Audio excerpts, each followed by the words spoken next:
And welcome back. Well, when Nicola Ciurro's daughter Melanie was a child more than 20 years ago, she was surprised at the lack of resources available for her.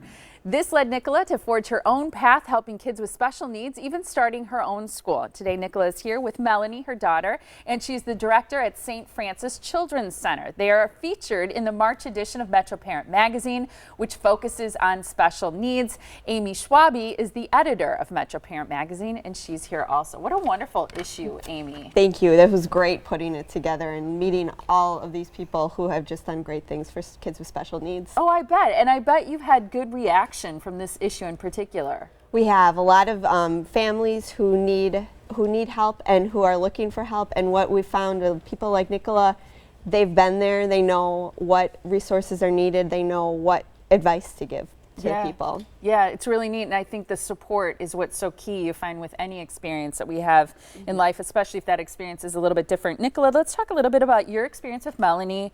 What led you really to making a career change and to helping kids? Well, when Melanie was little, I was in grad school and I was studying history, and I did a program at UWM, Museum Studies and Public History. So my intent was to be a curator at a museum. But as I was going through the program, I realized my daughter wasn't developing properly, and at 18 months she lost what little language she had. So trying to find the resources for her, and again, this is in the early 90s, before early access with the internet, and the resources were really difficult to find. Yeah, they weren't just at our fingertips like they are now. You can look up anything now. No, so what a cute baby. Yes, she was Melanie, great. you're adorable. So what I was able to do, it took a year, but I finally got a pediatrician to listen to me, and then she was diagnosed. But I remember walking out of the doctor's office going, what now? Where do I go?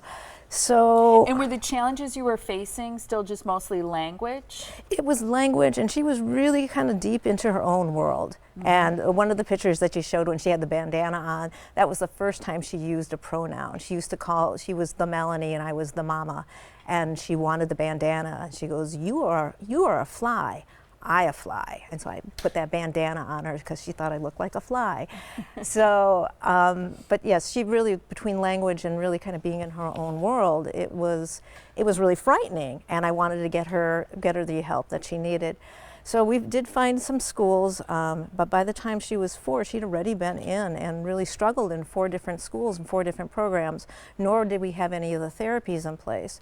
And then we found St. Francis Children's Center, and it was like, I was telling Amy, it was like the sun came out. And not only was she accepted and part of that school community, they really provided her with the resources and the educational experiences and the social emotional development that she so needed.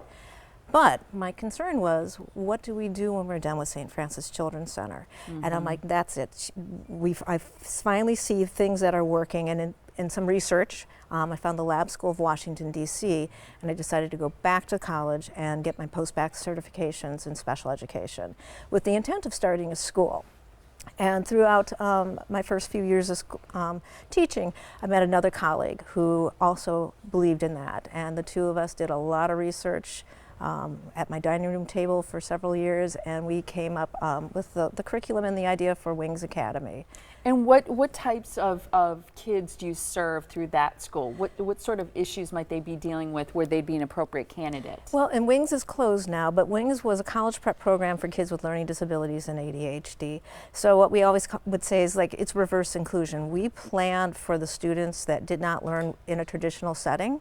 We planned for those kids with learning disabilities, and everybody learned. So the kids that had trouble staying still, the kids that had trouble regulating the emotions, especially kids that struggled with reading, we used a program called Orton-Gillingham, which really explicitly teaches decoding and encoding. And Melanie, can you talk a little bit about tools that have helped you navigate your life?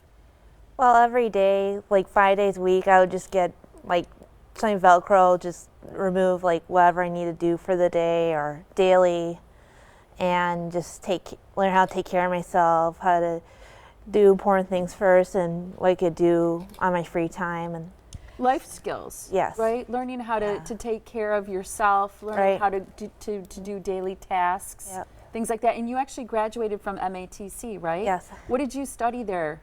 I studied baking there, and I've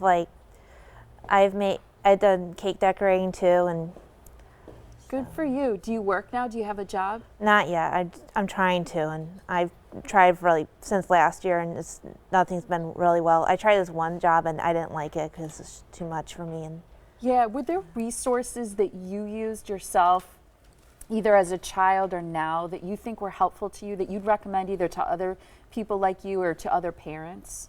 I'll just have a daily schedule, like what you could do, like around the house, or like how to get to places where you need to go, how to be prepared for everything you need. So. So what she's talking about is a visual schedule. She would have a visual schedule on the Velcro she would use as a child, would move one piece over to the next side to say she was done, and now you create lists. Yeah.